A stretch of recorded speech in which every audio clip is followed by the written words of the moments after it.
अगर आप पत्रकार हैं तो ये मान के चलिए कि आपकी जिंदगी महफूज नहीं है, सुरक्षित नहीं है।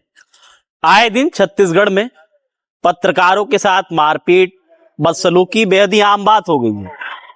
बीते दिनों राजधानी रायपुर के मेकाहारा में कुछ पत्रकार खबर के लिए गए थे जहां पे बाउंसरों द्वारा मारपीट की गई थी, जिसके बाद सरकार सख्त एक्शन लेती है और पुलिस बाकायदा उन बाउंसरों का जुलूस निकालती है।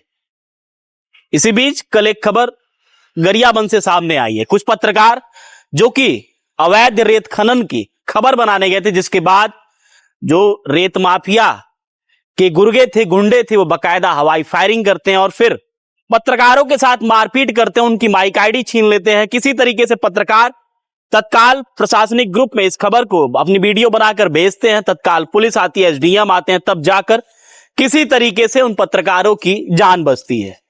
क्या कुछ आगे कार्रवाई होगी वो बात का विषय है, लेकिन फिलहाल जो धाराएं लगी उन आरोपियों के ऊपर बेहद ही मामूली थी, जिसके बाद पत्रकार तत्काल कल राजिम में जाके कह सकते हैं कि प्रदर्शन करते हैं, विरोध करते हैं। तो पुलिस आश्वासन देती है कि हम कड़ी से कड़ी कार्रवाई करेंगे। अगर कोई पत्रकार किसी खबर को बनाने जाता है तो उसकी जान हथेली पर है। आए दिन ऐसी घटनाएं हो रही हैं जहां पे पत्रकार महफूज नहीं है, सुरक्षित नहीं है। अब पूरा मामला हम आपको विस्तार से बताते हैं। मामला गरियाबंद का है। राजिम थाना क्षेत्र के पितई बंद रेत घाट की घटना है, जो कि पैरी नदी वहां बहती है और पितई बंद रेत घाट है। वहां पे लगातार पत्रकारों को यह सूचना मिल रही थी कि अवैध रूप से खनन हो रहा है, बालू का खनन किया जा रहा है। जिसके बाद कल पत्रकार जो है इमरान मेमन, थानेश्वर साहू और जितेंद्र सिन्हा समेत 4-5 और भी थे, मतलब टोटल 8 लोग ये रहे होंगे, गए थे। बकायदा जो परिवहन हो रहा था, मतलब जिस हिसाब जैसे बालू निकलता है खदानों से और फिर उसको डंपर के द्वारा बड़ी बड़ी जो गाड़ियां होती है उसमें भर के फिर बाहर निकाला जाता है। कुछ दूर घाट से कुछ दूरी पे जब पत्रकार बकायदा उन डंपरों को रोकने का प्रयास करते कि आखिर जब अवैध रूप से खनन कैसे किया जा रहा है, और इसी बीच पहले ही जो ये पत्रकार थे जाने के पहले ही जो खनिज अधिकारी हैं उनको सूचना दे दिए थे कि आज हम लोग जो ये पितई बंद रेत घाट है वहां जाएंगे, और लगातार हम लोग ये सूचना मिल रही है कि यहाँ पे अवैध रूप से खनन का काम किया जा रहा है। तो ऐसे में आपको हम संज्ञान में इस घटनाक्रम को डालते हैं। लेकिन खनिज अधिकारी जो है समय से नहीं पहुंचे या फिर गए ही नहीं। इसी बीच जब पत्रकार उन गाड़ियों को रोकने का प्रयास करते हैं, बातचीत करने का प्रयास करते हैं, अच्छा रोकने का मकसद बस खबर बनाना था, ना कि कुछ और उनसे उगाही करने का। इसी बीच जो खनिज माफियाओं के गुर्गे होते हैं, गुंडे होते हैं, तो वहां बकायदा पहुंचते और बोलते हैं कि वीडियो मत बनाओ, रोको रोको रोको, और फिर 2 हवाई फायरिंग करते हैं। जिसके बाद उन पूरे पत्रकारों के साथ मारपीट की जाती है, और इस हिसाब से मारपीट की जाती है कि इनको जान से मार ही दिया जाए। जिसके बाद वो किसी तरीके से अपना भागते हुए ही, वो 14 सेकंड की क्लिप जो वायरल हुई है वो स्क्रीन के बगल में आपको दिख रही होगी, बकायदा वीडियो बनाते हैं और फिर उस वीडियो को जो गरियाबंद का प्रशासनिक ग्रुप है उसमें शेयर करते हैं।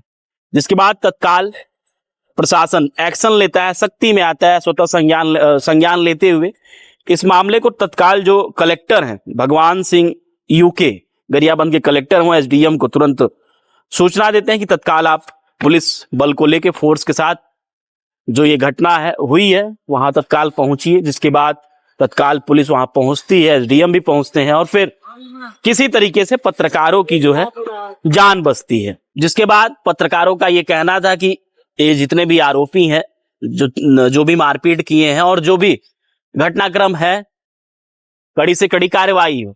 जिसके बाद बहुत ही मामूली धाराओं में एफआईआर दर्ज हो जाता है, केस दर्ज हो जाता है। जिसके बाद फिर कल राजिम के सुंदरलाल चौक पर सभी पत्रकार इकट्ठा होते हैं और फिर शाम को विरोध करते हैं कि ये जो मारपीट हुई है कड़ी से कड़ी कार्रवाई हो, जितने भी आरोपी हैं उनके खिलाफ सख्त से सख्त एक्शन लिया जाए, और बकायदा धरने पर बैठे रहे। जिसके बाद जो एडिशनल एसपी हैं जितेंद्र चंद्राकर, वो उनको आश्वासन देते हैं कि हाँ ठीक है, कड़ी से कड़ी कार्रवाई होगी। जानकारी के लिए आपको बता दें कि जो गरियाबंद में कुल 16 रेत घाट है, जिसमें से केवल जो वैध है, मतलब जिनको परमिशन मिला है, वो मात्र 4 हैं। और जो 12 हैं वो अवैध रूप से चल रहे हैं। और पैरी और महानदी, गरियाबंद में 2 नदी हैं जहां से रेत निकलती है, एक पैरी नदी है, दूसरी महानदी है, जहां पे कुल 16 रेत घाट हैं, जिसमें से 12 अवैध हैं और 4 वैध हैं। स्वाभाविक सी बात है कि अवैध रेत घाट कैसे चल रहे हैं, जरूर शासन प्रशासन के लोग, उन लोगों की मिली भगत होगी, उसके बिना तो संभव नहीं है।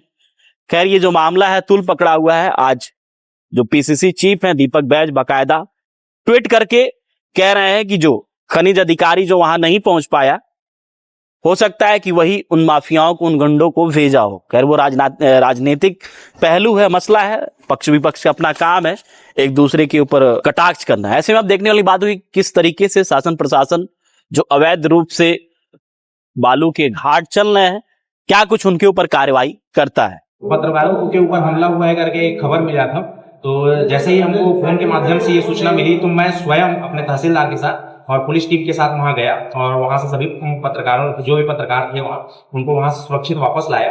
अभी वर्तमान में राजस्व विभाग और खनिज विभाग की टीम मिलके पूरे कार्रवाई हम लोग कर रहे हैं अभी, और इस मामले में FIR भी दर्ज किया गया है और आगे जो भी विधि सम्मत कार्रवाई होगा वो हम करेंगे और जो जो दोषी हैं उनके खिलाफ कार्रवाई भी की जाएगी। सर, कितने आरोपी अभी गिरफ्तार हो चुके हैं? ये अभी मैं आपको एग्जैक्ट डेटा नहीं बता पाऊंगा, ये पुलिस विभाग से ही आपको मिल पाएगा।